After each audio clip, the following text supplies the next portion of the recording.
Well, happy Wednesday night and welcome to A Look on the Plus Side. I'm your host, Rob Whiteside. Hey, thanks for being with us on your Wednesday night. We appreciate it. If you haven't already, please subscribe to this channel. It's called Park Adventures Club, and tonight we're taking a look on the plus side at a movie that we're going to have to, oh man, we like to be positive on this show, but we may have some issues tonight. It's Morbius. We're talking with Patrick Hackett. What's going on, man? Yeah, we watched a, well, I guess you can call it a movie. It met all the credentials of being a motion picture. You're not a fan, I guess. I can tell. All right, well, no spoilers. No spoilers. No spoilers. We don't want to hear too much before the whole thing is said and done. But I will mention two things. One is that this was picked because it is spooky season. Halloween is this Friday night. Secondly, I want it known that you requested this movie. You were like, have we done Morbius? Let's do Morbius. And so I'm curious, Patrick, why Morbius? Rob, I mean, we don't have enough time to unpack that. We probably need a therapist involved. But I love bad movies. I really enjoy bad movies. If you notice, I either go for something like I really enjoy or the worst of the worst.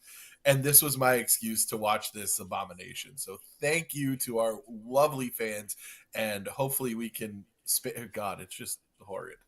Oh, look at that whole list of Yeah, so let's start by talking about this. So for those of you that don't know, Morbius is based on a Marvel Comics character, but it's done through Sony Columbia and not through Disney Marvel, because there was a time back in the day where Marvel was just selling off the rights willy-nilly to everything they had. They sold to 20th Century Fox the X-Men, and they sold them Fantastic Four and a whole bunch of stuff. And obviously a lot of that stuff has come back into the family. And I say the family as if like I personally am Disney, but like it's come back into the fold with Disney.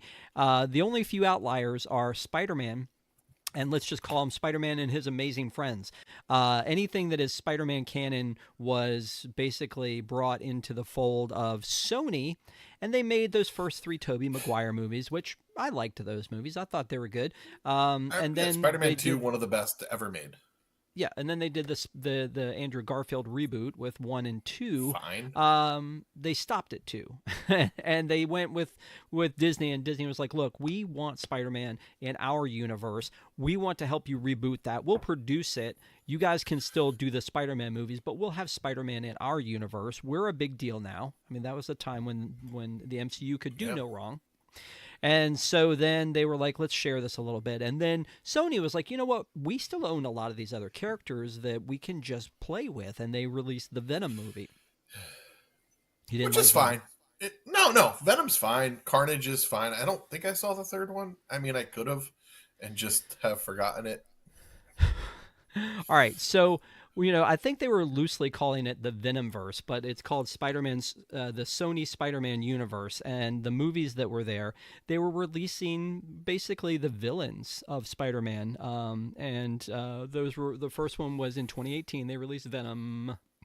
I think of that Eminem song every time I hear that one. And then they released Venom 2, Let There Be Carnage, and then this one, Morbius. And then they did Madam Web, which was like... But people who hated Morbius, they were like, well, wait a minute. You think you hate Morbius? Wait till you see Madam Web. And then they released Venom Sydney 3. Sweeney is actively upset that she's in that film. So, we're not the only ones that don't like it. Well, I will tell you that we have our first super chat here. I don't have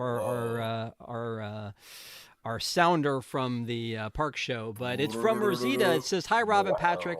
Thank you for getting me to watch this movie. I enjoyed it better than I thought. Howdy all." Wow. So Rosita, thank you so much for the super chat. I appreciate it. We appreciate you. You know what, Patrick, you and I may have some differing opinions about this one before it's all said and done. Really? How about that? Yeah. How about all that? All right. Let's get into it. Yeah. So anyway, I love superhero movies. I've said that a million times. And I, back in the day when I was growing up, there weren't a lot of choices for superhero movies. And so No. And with the MCU and X-Men, really, I feel like kicked it off from 20th Century Fox. We've had this more realistic, like grounded, possible view of the possible. I don't know. It's less of the crazy spandex and more of the, like the real stories that we're seeing in these movies. You can say your piece in a minute, but my point was going to be, because you're making faces at me, man. And that's great. But with these movies, like, I just enjoy them. Now, as a comic book fan, I'm bothered by things when I watch Venom, and I'm like, okay, this isn't Venom from the comics, because there's a lot of differences in here. It's Eddie Brock in San Francisco, and the way that he gets it is not any way through Spider-Man, No, because we've had to 'cause write you him out of can't this have universe. Because we've already made this deal with the MCU, so we can't really have Spider-Man in here. There's a lot of hints to Spider-Man. And then the same thing with Venom, Let There Be Carnage. The Carnage storyline in the comics was amazing. And then you have Yes. Morbius and then Madam Web. And like I said, from there, I enjoy the movies. But here's my question to Craven. you. Before we even get in, I liked Craven. Before we even Yeah. get into this, I have to ask you, when you're watching a superhero comic book adaptation movie, do you hold them accountable to the comics, or are you okay that they go off in their own direction? That's a really good question. Thank you. I'm okay they go off in their own direction because they're their own thing. It's nothing that has to be tied directly. I like when it pulls from the comics. I like when there is notes of the comics in there. Some of the comics, I feel like you should really stay closer. Like, I think there's a reason that we've never had The Long Halloween adapted to the screen, because staying true to that comic would be incredibly difficult. But I like when they do their own thing, because we talked about this when we reviewed the live action Lilo and Stitch. If you are not telling your own story, what's the point? If you're making a shot for shot remake, if you're pulling directly everything from the comic book, if you're not telling a little bit of your own, what are you doing? And I went to school and took film as art and a bunch of other cinematography type classes. And everything is autobiographical, right? That's what we're told. So there's a little bit of every director in their films. Well, yeah, and again, I agree with you 100%. Like, but we also sometimes, when they bring the true adaptation to the screen, and I'm going to quote, like, say, the Harry Potter movie. Well, if you read the book, the very first one, the book and the movie go so closely together. You're like, hey, they brought what I had in my head to the screen, and that was great. Now, I agree with you when they're making, like, the Lion King animated, and then you make the Lion King again, and it's the same thing. It's like you're bringing nothing to the table at that point, and I totally agree with you on that one. There are a lot of changes that they make in the comic book worlds, and I'm just like, why did you change that from the comic? It didn't have to happen that way, and I think there's a lot of that with Morbius, even though I don't go really deep into the Morbius lore. I know very little of Morbius in the comics. I know the Blade adjacent at times, and I'm a big Blade fan, but even that is more the films than the comics. Yeah, he was really more of a Spider-Man villain, but he was also a Blade villain.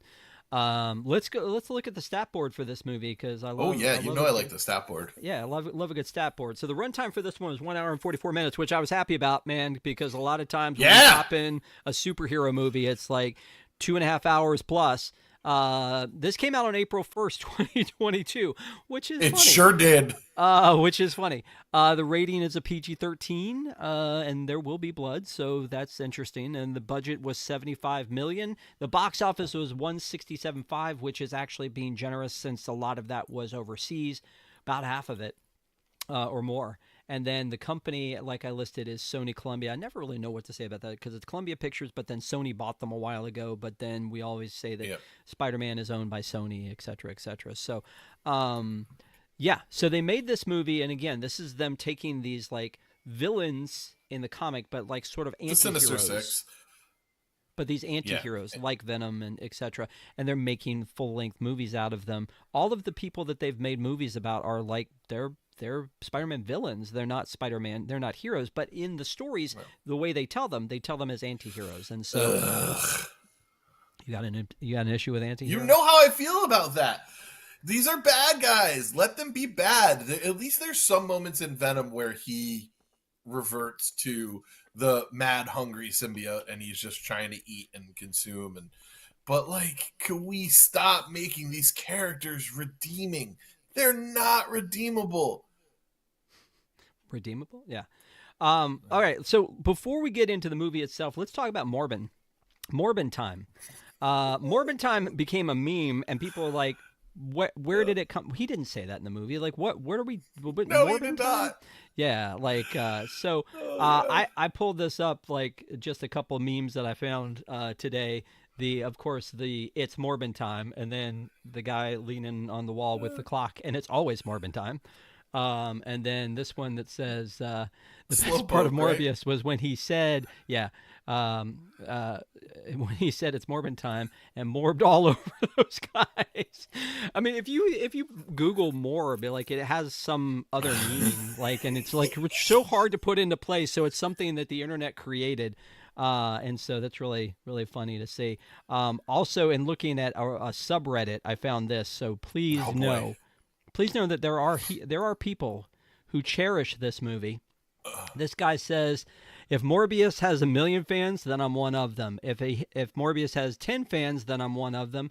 If he only has 1 fan, then that's me. And if he has no fans, that means I am no longer on this earth. If the world is against Morbius, then I am against the world. That's why I will morb. Come on, that's some commitment there, right? So Sony tried to capitalize on all of this and re-release the film, and it did even worse. They made $280. That is not thousands. That is not millions. $280 per screen for the re-release. That is like bad. That's bad. That's that guy. He was just going from theater to theater watching the movie. But the whole Morbin Time thing apparently is canon in the Marvel comic books. It was in an issue of the Amazing Spider-Man where they're talking and he says, no, it's Hunger. It's the villain. Oh, okay. And so he says it's Morbin Time, and then Morbius says, I have no idea what that is. So. Yeah, I don't know. I just enjoyed looking into a little bit of that because I feel like all week to our pack, beautiful. We love our Park Adventurers Club. We've been saying it's Morbin Time, it's Morbin Time, it's Morbin Time. So I figured we get a little bit of Morbin Time there. So let's talk about the way the movie opens up because I don't know ever. I always think about this, Patrick, when we're going to talk about a movie. How do I feel about the tropes of starting? Like, they start in the now and then almost immediately kick us back 25 years and then bring us back to the now, but somewhere else. Do we hate that? Do we hated it? Okay. I don't always hate it, but usually I hate it. And this was brutal. Well, and again, it started out with Morbius and Dr. Michael Morbius, and he is the lead. Well, I'll talk about that in a second. Anyway, he's a doctor, and he's looking for this cure for a disease, and he goes into what is the disease? No, we'll talk about that in a second. So he takes an expedition into the mountains to catch some vampire bats, some inhuman beasts. They ought to be locked up and never mind. This is something else. But so he takes this whole crew to this mountain to find these vampire bats. Then he lures them out with his own blood. And then it's unclear. Does everybody else die? I don't know, because then we go back 25 years to when he was a little kid. Mm-hmm. And kind of sort of see his origin story of how he got to be there. So we kind of go from King Kong to Oliver Twist, like almost instantly. It's kind of crazy. We're setting this bit about him folding, being an origami artist. And I'm just like, why are we doing that? Yeah. Why are we doing any of this? Why is he renaming a person? He doesn't have that right. Oh, sure. Dude's name's Lucian. It's not Milo. And he goes by Milo for the rest of his life because this jabroni who can fold a crane decided he is? Come on.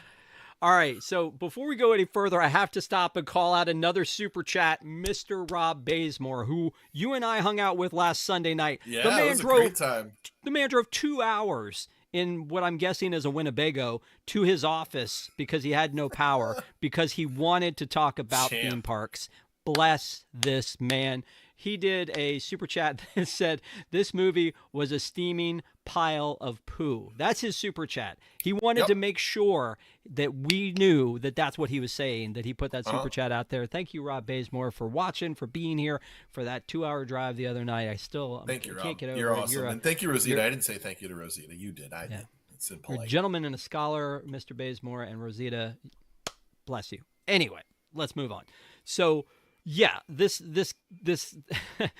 this movie is so weird how quickly they're trying to explain things through, like, I guess the lack of exposition, like where this kid basically keels over and he jumps up real quick and puts a pin in here and fixes the guy's machine, and then he comes back on as if he's like, you know, a robot who's just had a battery put back in him.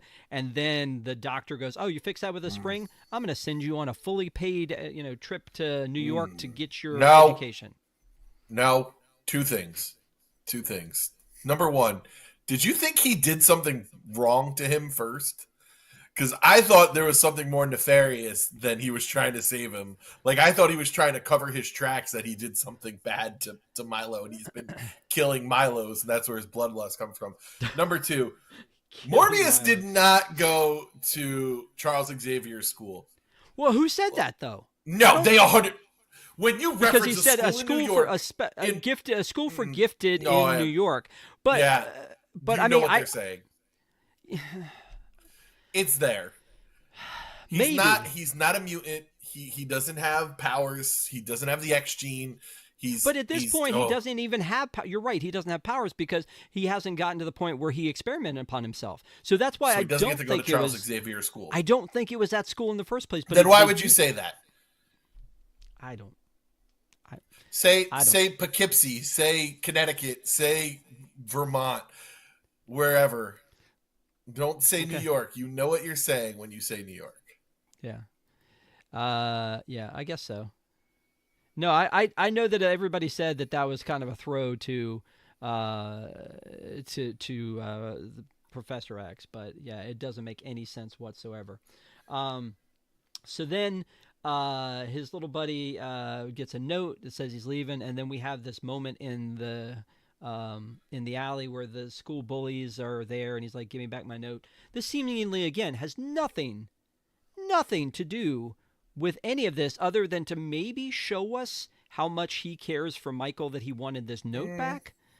But I mean, thought again, it showed he's vicious.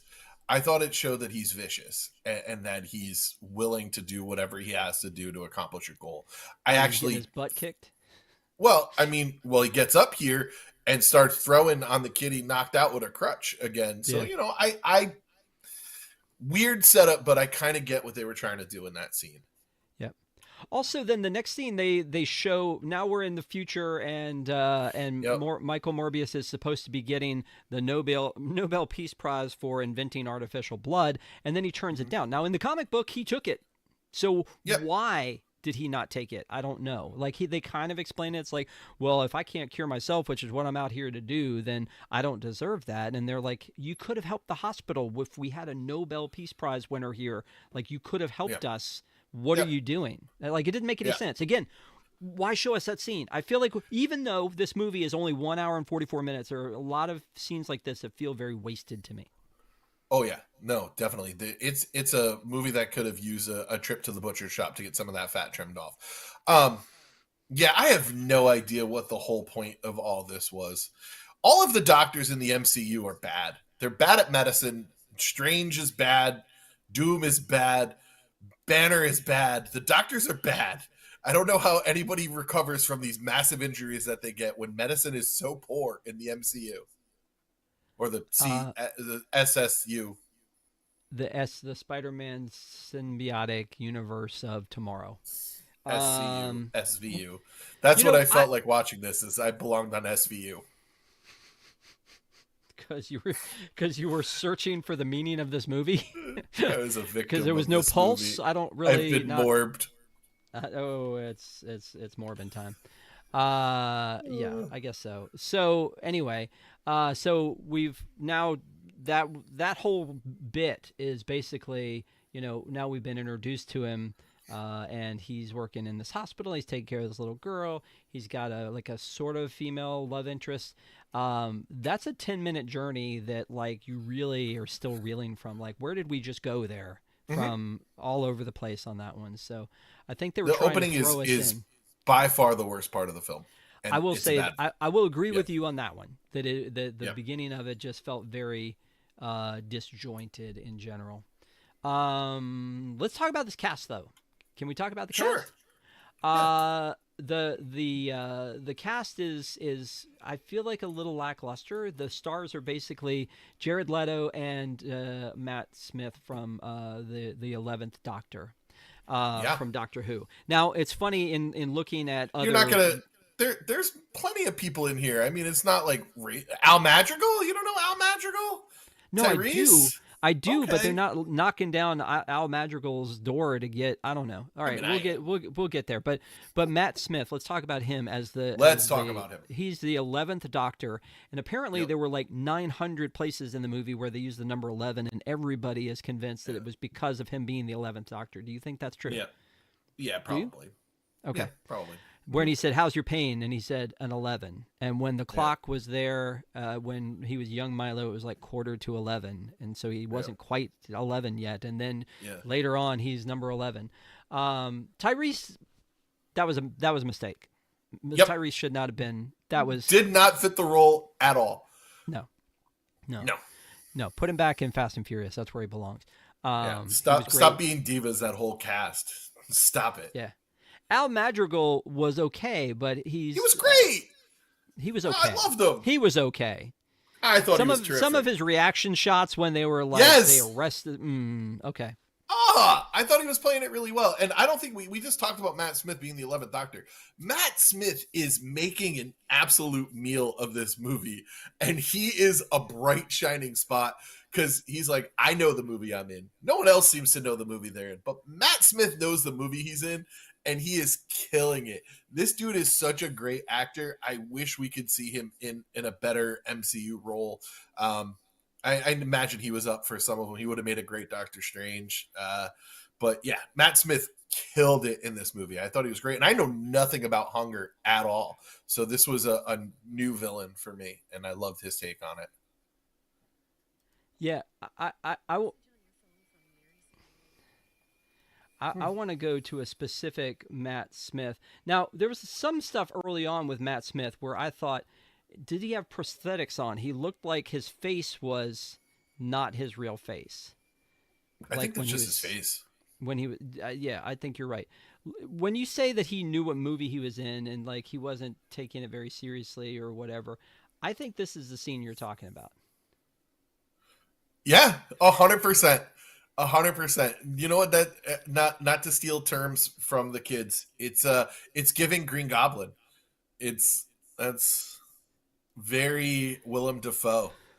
Well, my problem with that scene, Patrick, is that he got that body theoretically with the medicine. Why is he doing push-ups? Like, you don't need to do push-ups. Just wants to feel the swole. He couldn't do any of that stuff, Rob. He was excited that he could chest out his new body. Okay. All right. Stop yelling at me, man. Gosh, wow. You and Matt You know, Smith. when we started before we came on, I was like, Rob, I'm not going to be real loud today. I'm a little understated. This movie has taken everything out of me. The light goes on and we go live and I'm like, no, I changed my mind. And now you've chosen violence. Thank you so much. I appreciate it. It's no great. Problem. I love the fact that in this cast, Michael Keaton is listed so high in this cast, and he's got a total of 12 seconds of FaceTime and then another 30 seconds of ADR voice work over somebody else's face. Tell me there's not a reason that the Vulture's mask didn't come off in that last scene. Michael Keaton. 100%. Keaton's he like, called I've in seen that enough. voice. He's like, we've got a problem. He's like, do we got it? Good, because I'm on a beach. Yeah. One take. That's it. You get one take of Michael Keaton, Morbius. Yeah. So the rest of the movie, like, cast again, I get what you're saying about Al Madrigal, Tyrese. uh, Adria Arjona, I think is her name, that Yep. played Martine. Um, has she Whatever. she's been in Pacific Rim and Andor? She was Bix in Andor. That's where I know her Oh, from. So she's that's great in after Andor. yeah, in Andor, like so after the fact. I think she did a Yeah. great job in that one. She was also in Yeah. the Andy Garcia Father of the Bride reboot that they did. She was his daughter in Father of the Bride. The I think it was an Amazon thing or Apple or somewhere.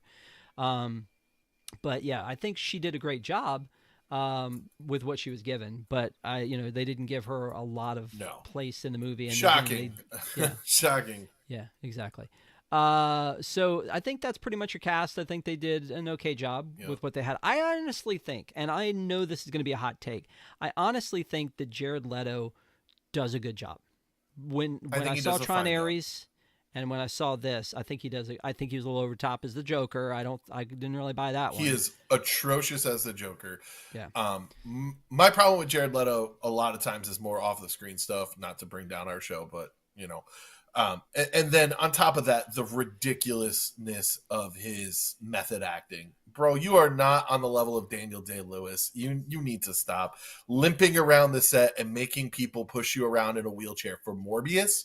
For Morbius, this is not going to get you an Academy Award. You're just being a jerk. You're just a jerk at that point in time. No one ever goes method for the kindest, sweetest, gentlest person on earth. You never hear that Tom Hanks went method to play Mr. Rogers. No, it's always when there's these edge lord doofuses that they have to go method. And just stop. Just act. If you can't act without completely enveloping yourself, maybe this isn't the career for you. With the way your movies have been bombing lately, maybe it isn't the career for you. Maybe go pick up a guitar and go 30 Seconds to Mars again. Or maybe just go away. That's fine too. I do think it's funny that that he's got his own band and like Nine Inch Nails was the music for Tron Harris. I feel like okay because we can't do 30 Seconds to Mars. I mean, Tell me Trent why. Reznor is an Academy Award winning artist for that. So I don't think that's strange. So in this scene right here where he's transforming, he gets up and he takes his shirt off. Why? Why? Uh huh. Because he's Why? Because ripped, Rob. but then He's yeah, jacked. He's chiseled. yeah, And okay. But because then like when you two become a seconds bat later, human hybrid, you get muscles. but then 2 seconds later he puts another jacket on as if like he's got to cover up. So it's like, why did you take it off in the first place? I don't. eh, To show you how jacked he is. Okay. Yeah. I do think they I did don't a good know. I job. don't have answers for Morbius, Rob. I don't know why you keep asking me questions when I clearly do not have the answers for any of this film. I mean, props to the CGI team for like Steve Rogering him, like in that Can one we where he's. can we talk about that for a second, or do you have a plan to talk about the CGI later? We can talk about it. Okay, so they went with all CGI instead of practical effects. Leto said it was mostly his idea, but sometimes it is really bad. But there's a couple times, like when his ear does the little echolocation ripple, I thought that was pretty cool. For the most part, this is one of the worst looking CGI films I've seen. Really? The swooshing where he bamfs like Nightcrawler. I know that's part of the comic books. I know that's how he moves. It didn't look good when we go bullet time and we get that terrible. Come on, man! Like you're doing Matrix stuff in here. Yeah, I guess. I mean, there is one scene this, and I think you'll know what I'm talking about in the subway Yep. when he's feeling the air, Yeah. and it's just like what's actually happening here? Like I Yeah. don't know. I guess they're trying to Yeah. explain at that point, and I like rules. They're trying to Yep. explain at that Oh, I point know. why he might be able to fly, but it's Well, just the this. wind. Vampires can, the wind is at their command. So yeah, this is like a kid sticking their hand out the car window. I thought you were gonna say the part on the ship when the blood splatters the camera, and I'm like, are we really doing this? Like we're in a post 300 post Matrix world, and we're going back to this stuff. It was Okay. Um, So the gist of it is that he is a doctor and he's trying to cure this disease. The actual description of this movie is biochemist Michael Morbius tries to cure himself of a rare blood disease, but he inadvertently infects himself with a form of vampirism instead. Yeah. And I think Rosita even talked about in the chat, like he's a self-made vampire, Yep. but with a form of vampirism instead. So there's that. And then I'm like, okay, when I read that, I thought, what is the blood disease he's trying to cure here? Because what is it? Because he's got it and Milo's got it, and they're sitting together in this ward that is for people who have this blood disease, but they don't ever mention it. I'm like, did I miss it? So I go to the web, and it says the movie and comics don't specify a name for his rare blood disease. It is consistently described as, quote, a rare blood disease. He needed anticoagulants for reasons. That was for his formula, but not for him specifically. And also, he doesn't inadvertently infect himself with vampirism. He is actively trying to infect himself with vampirism. He's not trying to be a vampire. He's just trying to use whatever the vampire bats have to make him healthy. I mean, so vampires.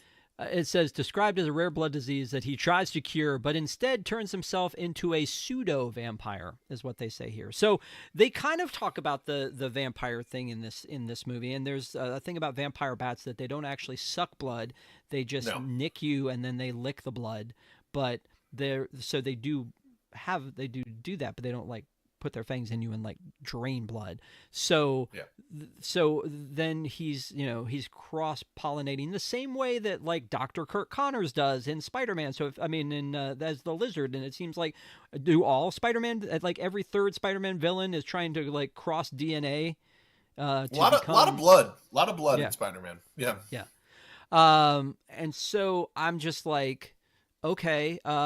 They explain like when he reaches for the coffee cup, because she's apparently trying to goad him into grabbing the coffee cup to see if he can burn in the sunlight, and he kind of jokes about it. And it's like, nope, not a vampire. Not that kind of vampire. Yeah. Yeah, exactly. So it's sort of an interesting hybrid situation. I am glad though that they don't put him in the Morbius comic book Deep V outfit. I don't know if you've ever seen that or not. Oh, I know the Deep V outfit. Yeah. No, but that would have been fine. Hey, Rob, just a quick second. It's been 6.5 hours, so. Oh, you got to drink blood. Okay, got it. That was something too, right? The fact that he's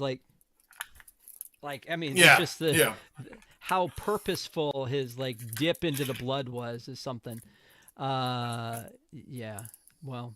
I didn't know a ton about this character going into it, so I was kind of, learning as we all were learning on the go. But yeah, there's the costume that he normally rocks. That's awesome. Yeah, but I'm kind of glad they didn't go there with it. So anyway, let me just say thank you to everybody who's been watching and who came to hang out with us tonight. I really appreciate it. This was absolutely the review you didn't need. We're not done yet, but we want to pause and say, if you haven't already, please give us a like. People, we would love for people to find us. I would also like to mention, crazy thing, there is a gentleman, Pete McDevitt. Pete McDevitt is he's an YouTube enhancer, he calls himself, and he is, basically he works with people in the Disney community and up and coming channels and all that. I'm going to be on his show tonight, 10:45 tonight. We'll be on the Pete McDevitt show, and we'll be talking about the Park Adventures Club and all the things that we do. And so if you guys are around tonight and you're bored, or you have some time later, I'll share it on my socials. But he's a really, really great guy. I'm looking forward to talking with him, and we're going to play a little game. So it'll be fun. Anyway, sorry to stop there, but also want to ask some trivia questions, because I know Rosita's in the chat. I know she loves a good trivia. And then also, Patrick, I know, you're a game show guy. Like, you've been on the big game shows. And so I feel like I've won a lot of money, Rob. Yeah. So this should be a no-brainer for you. This should be a walk in the park. I'm going to get more of the red stuff. Hang on. You got to upend it. Yeah. Did you Doesn't purposely work with get a a juice Capri box. Sun for that bit, or did you already? 100% I did, and I kept looking at my wrist to see if you would call attention to it. I almost did. But I thought he's got his reasons for looking at his wrist. I was baiting you. Yeah, he's got his reasons. Let's make it easy. I'm only gonna ask you 5 questions, and I've got a couple of them in here. Let me make it easy. What is the password that Morbius uses for everything? It is the first 6 digits of pi reversed. Nailed it. Just right off the bat, you nailed it. I figured you would know that one. That one's pretty great. Milo turns into he goes Morbin. He gets morbed. Yep. He gets morbed up. He turns into a vampire as well. And he kills a bunch of guys that were mean to him in a bar. What was the name of that bar? Wow. No clue. Not even a clue. I can picture the scene. It had a sign on it? Yeah.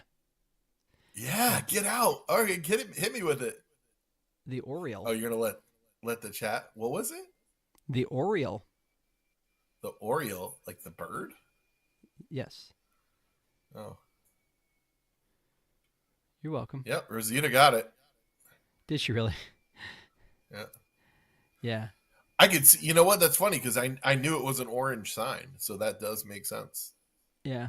Well, I mean, it's not even, it's not even Baltimore. It's New York. No. It's Manchester and London playing New York. Oh, is it? Yeah. Mm-hmm. Here's your screenshot right here. Yep. Yeah. Okay. All right. I don't know if Fire Chief's keeping track tonight. 1 for 2. Okay, Yep. 1 for 2. Okay, cool. All right. So here's your next question. When we first see Michael Morbius in the hospital, he's making little cranes and things for this little girl who is sick in there. What is the little girl's name?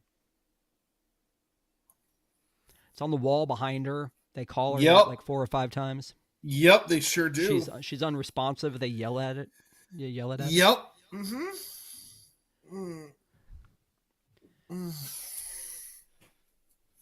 Lisa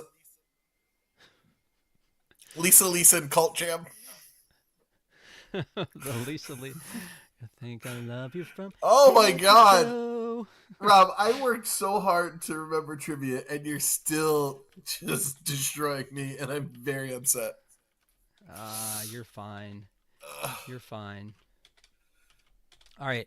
The answer is Anna. A-N-N-A. Anna. Yeah. Where did Martine graduate from? NYU. I mean, that's a really great shot in the dark. Yeah. No, because I can see it. Empire State University. That is correct. That is right.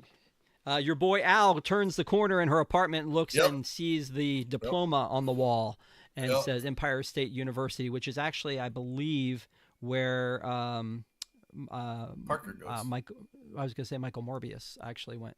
Oh. I think a lot of people go there. Yeah. All right. Default college. So you got that one, and you got the pie one, and you missed the Oriole one. This should be really easy. What is Milo's real name? Oh, Solution. Yeah, that is correct. So that's your 4 there. And then the last one that I'm going to throw at you. What age was Michael Morbius when he completed his doctorate? Oh, he was super young. I want to say it was like 16. Really? Did you just say 16? That is incorrect. I did. Yeah, I know it is wrong. Probably, I knew it when I said it. It was wrong. Oh, you said it with a lot of confidence, though, my friend. I did. I can do that. Yeah. He was 19. He was 19 years old. Rob, did you know that the experiment that he tested on the rat was 113, and that the one he tested on himself, the human trial, That was 243. Just so you know, You know the what? boat. I thought about those, but they were so quick that I was like, that's mean. I can't really do that to him.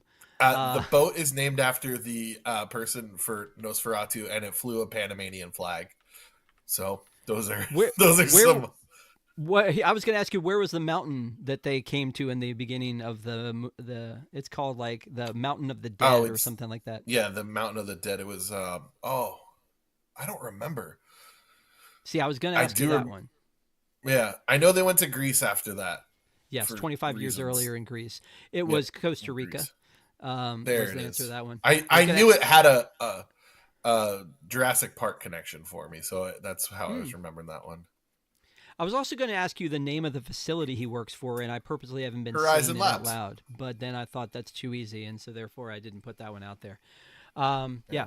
All right. So I was also going to ask you about when he and Milo are in their epic finale fight. He gets thrown into A-Train. a hotel sign, Oh, come and on. the hotel Yeah. sign was Yep. the Wyman Hotel. But again, that we've already Yeah. asked you. You're 5. You're Yeah, good. yeah, You're yeah. clear. You're in the clear. So thank you for I doing tried that. so hard, Rob. Yeah. And in the end, it doesn't even matter. But thank you so much for playing along, my friend. Thank you guys in the chat for playing along. Always appreciate doing that. Let's finish this out. Marvel has this tendency as to and it's in the MCU, but to like basically put in Easter eggs in everything they do. This movie is no exception. They put in so many Easter eggs in this one, but it felt like they were getting ready to reboot this like whole universe with the Morbius movie. So obviously they had Venom, Venom 2, here comes Morbius. They're like, you know what? Maybe we'll bring back Andrew Garfield and do a Spider-Man 3 in a different universe. And so there's a lot of things about how, the Daily Bugle is in this in Yep. several different episodes. As a matter of fact, there was a TikTok preview for Yes. Morbius where they rebooted Yes. like the Daily Bugle online, and Betty Brant is there Yep. and some other social media person creating this era of like mentioning Morbius and the things that were happening there. I mean, they mentioned everyone. Rhino gets mentioned. Black Cat gets mentioned. There's a lot of Easter eggs in this. Yeah. Yeah, for sure. So again, it would have been really cool to see all that together. When it comes to Disney parks, I hate it when we hear about a project and then the project goes away. And I'm sad that we never got to see the project, whether it was the Muppet Land with the great Muppet movie ride, or the Roger Rabbit Land with the buggies, or whether it's like the Main Street Theater that we never knew what was going to be inside, or the Cherry Tree Lane. Like, I want everything to have happened. And in the movie universe, it's no different for me. The hints that we were dropped for the Sinister Six throughout the Andrew Garfield era into these movies. At the end of this one, where Vulture, for no particular reason other than they could get, Michael Keaton, shows up and decides that they're going to start a crew, and then, you had, what's his face? Paul Giamatti as the Rhino at the, which was just such a bit part for him. So we've seen this like evolution happen of the Sinister Six, which would have been great to see. I mean, that's one of the things we love about that Spider-Man. But without Spider-Man, what are we going to do with the Sinister Six without Spider-Man? But this is such a different universe. They established that when Venom comes into the MCU, they established that this is a different world. That was the great thing about Marvel. This is a different world. The same thing with the Fantastic Four. Like, they're in a different universe, but because of the Thunderbolts movie, we know that they are coming to ours. So in this one, you could have had an Andrew Garfield Spider-Man 3 and him been the villain in that one. They could have done something like that. We see Miles Morales as Spider-Man in the animated series, which is so funny that Sony is like, we've got this animated movie Into the Spider-Verse. So good. Doing great. And then we put this Venom stuff out there, and it's just everyone is worse than the last one as far as like the way people just blow up about it. So I think that if this hadn't been, this is my opinion, a colossal failure.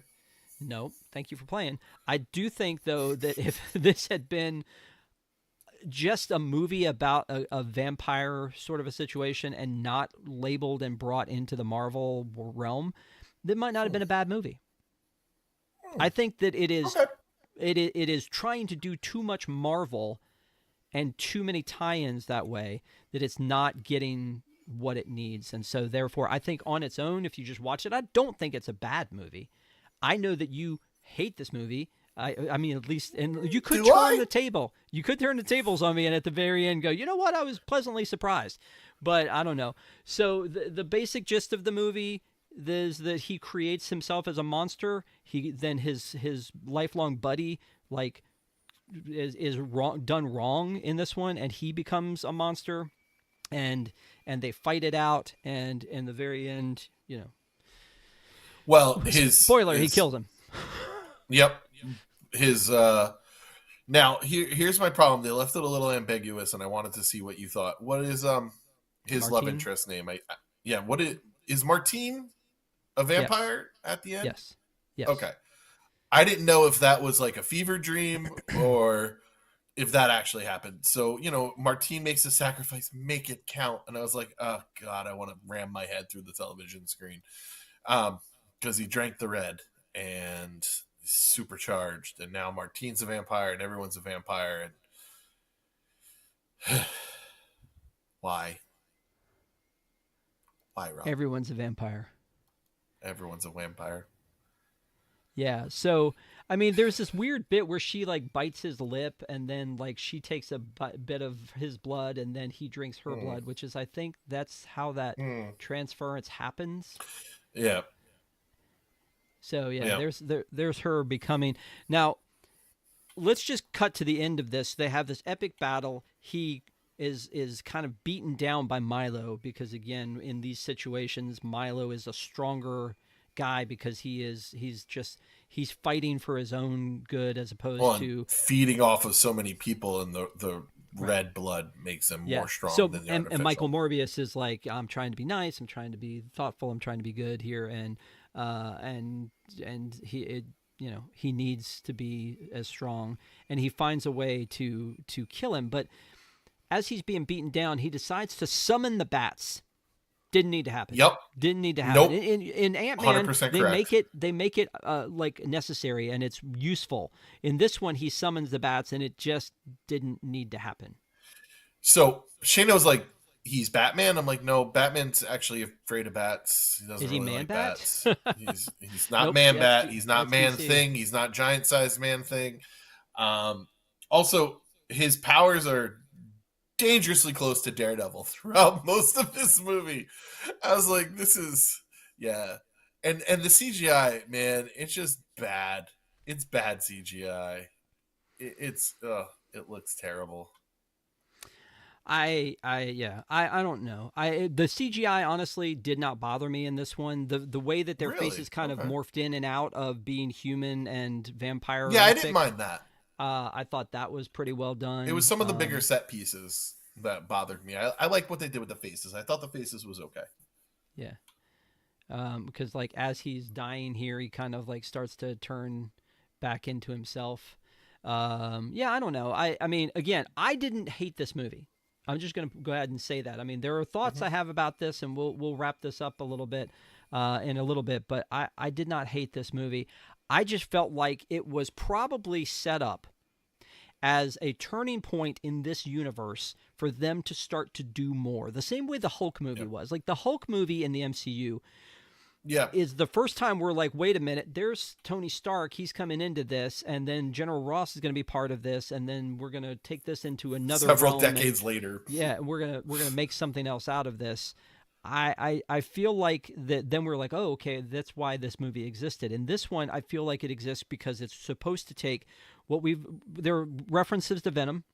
Al Madrigal says the thing about the deal they had in San Francisco that was related to Venom. When he Morbius says this says, is just I weird am as a Venom. thing, he says, I am Venom. So there's a lot of references to Venom, and then we also have the whole anti-hero thing, and then we also have the introduction of Vulture at the very end and the mid-credits. Well, and a vague reference to the Kravinoff family when Milo is talking about he made some Russians angry over a card game. It's a vague reference to the Kravinoff family and Kraven the Hunter. By the way, I like the skip credit scene that takes you past the credits but to the final credit scene. Love that feature.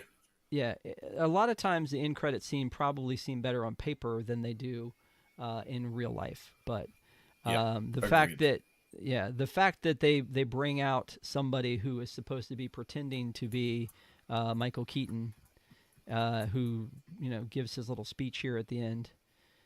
It's kind of cool, and it would have been great had it gone anywhere.